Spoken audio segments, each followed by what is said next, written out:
the far edges of the Arizona frontier, long before railroads and telegram lines carved their marks through the desert, a shy young farmer named Eli Kerrigan lived on a small stretch of land where the hills rose like ancient guardians, and the wind whispered stories older than any man alive. Eli was gentle, soft-spoken, and uncommonly kind, but he lived locked inside a shell of silence that had grown thicker after losing his parents to a harsh winter.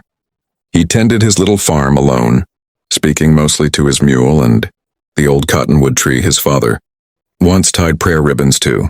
Every evening, when the sky stretched red across the horizon, he felt a deep ache, a loneliness that clung to his ribs like cold iron, the feeling of a life missing something he couldn't even name.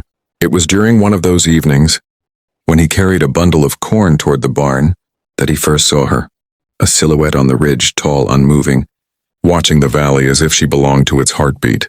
She came down the slope with the quiet power of someone who knew the land by memory. Her steps silent, her posture strong.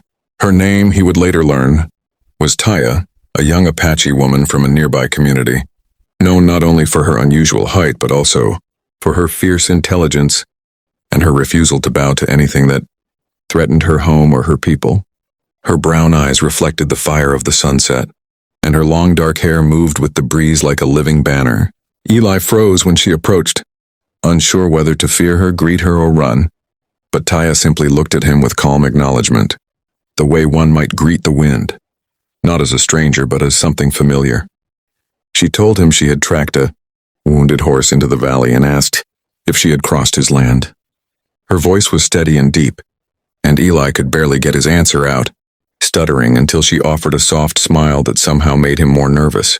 Over the next few days, he found himself spotting her often near the ridgelines or riding through the valley, sometimes helping her people gather herbs, sometimes scouting the land for settlers who might encroach too close. She was everything he wasn't, confident, grounded, unafraid. Yet somehow she always paused if she saw him, always offered a nod or a small wave, gestures so simple yet heavy with meaning to a man who rarely spoke to anyone. One afternoon, when storm clouds threatened the horizon, she arrived at his doorway asking for shelter, explaining that she had gotten caught scouting too far from her home. Eli's hands shook so badly he nearly dropped the lantern he was carrying, but he invited her in, clearing a chair as though preparing for royalty. While the thunder rolled overhead, she told him stories, not the sacred ones of her people that she would never share lightly, but small human stories from her childhood, tales of climbing high rocks, laughing with cousins, learning to ride before she could speak properly. Eli listened as though the world began and ended in her voice. When she asked about his family, he hesitated, then told her the truth.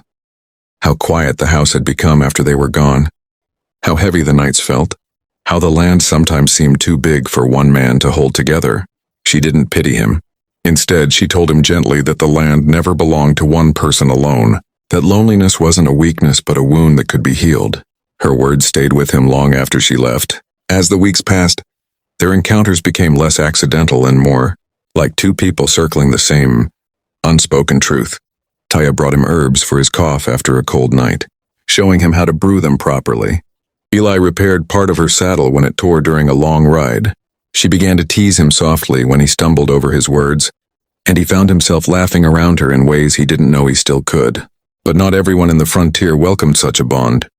Whispers began spreading among settlers who feared anyone they didn't understand, and among some in Taya's own community who worried that growing close to a white farmer could bring danger. One evening, when the sun dipped low and painted the valley gold, Taya arrived at Eli's farm trembling with anger.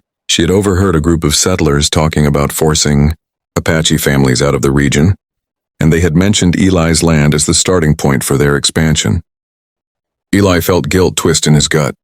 The idea that she might suffer because of him was unbearable. When he tried to step back, telling her that perhaps she shouldn't visit anymore for her own safety, she stepped close, placing her hand over his chest, her voice firm yet soft as she told him that she chose where she walked and she chose whom she cared for. Her touch made his heart thunder like the storms she once sought shelter from. That night marked the first time Eli realized that the ache in his chest whenever she left wasn't fear, it was longing. Longing for someone strong enough to stand beside, gentle enough to understand him, brave enough to see past his silence. Yet just as their unspoken connection began to bloom, the frontier's tension thickened, and the threat that surrounded them grew heavier with each passing day, setting the stage for a storm of the heart neither of them could escape. And so their story, quiet, fragile, and full of unspoken fire, pushed forward into a future where love and danger would intertwine like roots under the desert soil, urging viewers who follow this unfolding journey to stay with it, to subscribe so they won't miss the chapters still waiting to be told. The day trouble finally reached Eli's farm began with a stillness too, perfect to trust, the kind of eerie calm that precedes either a miracle or a disaster. Taya had visited late the night before, slipping through the moonlit shadows to warn him that tensions between settlers and local Apache families had worsened.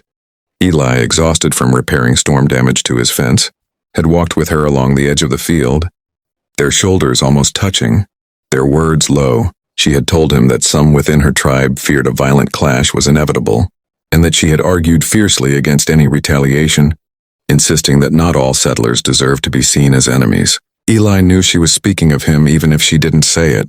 Before she left, she had taken his hand in a simple act, yet it unraveled something inside him, something he had kept wound tight for years. He didn't sleep after she rode away. Instead, he sat by the window, imagining her silhouette against the ridgeline, imagining what his life would be if she vanished from it. By dawn, he had reached a choice, fragile yet unmistakably real. He would stand beside her, whatever came. But the sun had barely lifted when shouts erupted near his property. Eli ran outside to find 3 settlers on horseback, rifles slung across their shoulders, their faces twisted with the kind of fear that pretends it is courage. They accused him of assisting the Apache, saying they had seen Taya near his land too often. Eli's voice trembled, but he refused to step aside when they threatened to burn down his barn to send a message. His legs shook with terror, but his resolve stood firm. He would not let the people he cared about be blamed for acts they hadn't committed. Just when one of the men raised his torch toward the barn doors, a shadow appeared behind them, tall and unyielding.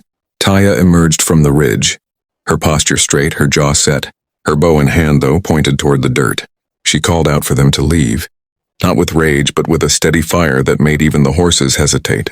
The settlers turned their guns toward her, and Eli felt his breath lock inside his chest, a terror deeper than anything he had known. Without thinking, he stepped in front of her, placing himself between her and the rifles, his heart pounding hard enough to shake his ribs. The settlers laughed, calling him foolish, weak, and hopelessly entangled in something he didn't understand. But Eli stood his ground, proving that bravery isn't loud. Sometimes it's trembling knees refusing to bend. The confrontation escalated until a single, accidental gunshot cracked through the morning air, sending birds scattering across the valley. The shot missed both of them, ricocheting off a rock. But the sound summoned members of Taya's community from the nearby hills, arriving on horseback with their weapons raised in defense.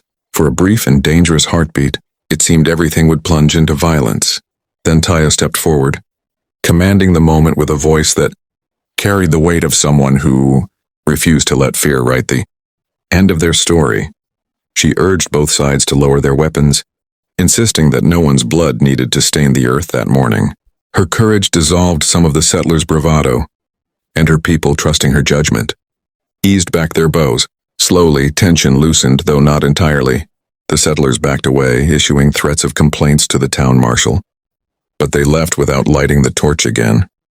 When the dust settled, Eli felt his legs give out, collapsing against the barn wall as adrenaline drained from him.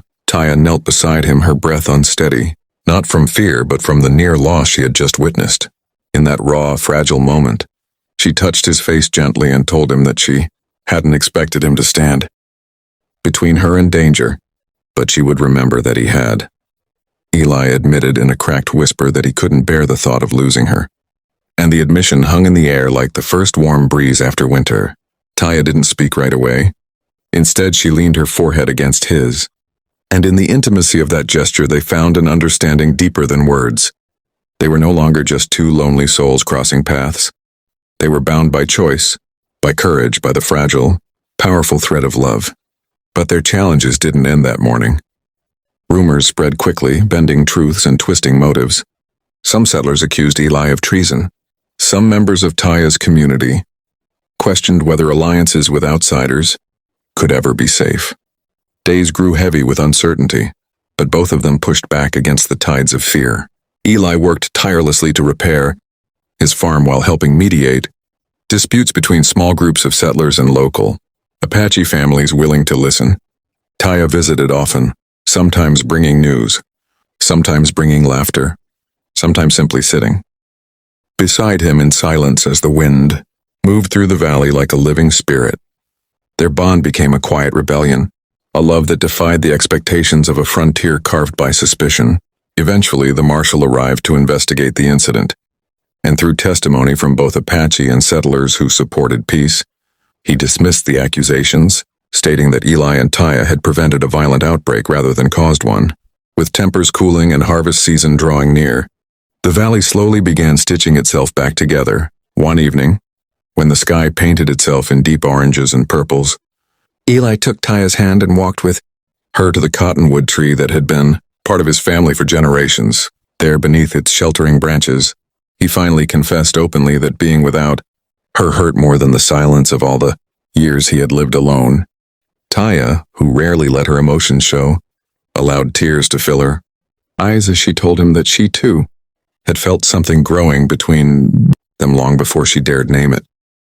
They stood beneath the cottonwood as the first stars appeared, promising each other not perfection, not certainty, but a future built from the courage they had already proven together. And as their shadows merged in the fading light, their stories, once fragile, became a flame strong enough to guide others. If you felt the power of their journey, if you want to see what becomes of Eli and Taya as the frontier shifts and new trials rise, then stay with us, because their untold love is only just beginning. Subscribe now so you don't miss the next chapter of this frontier story.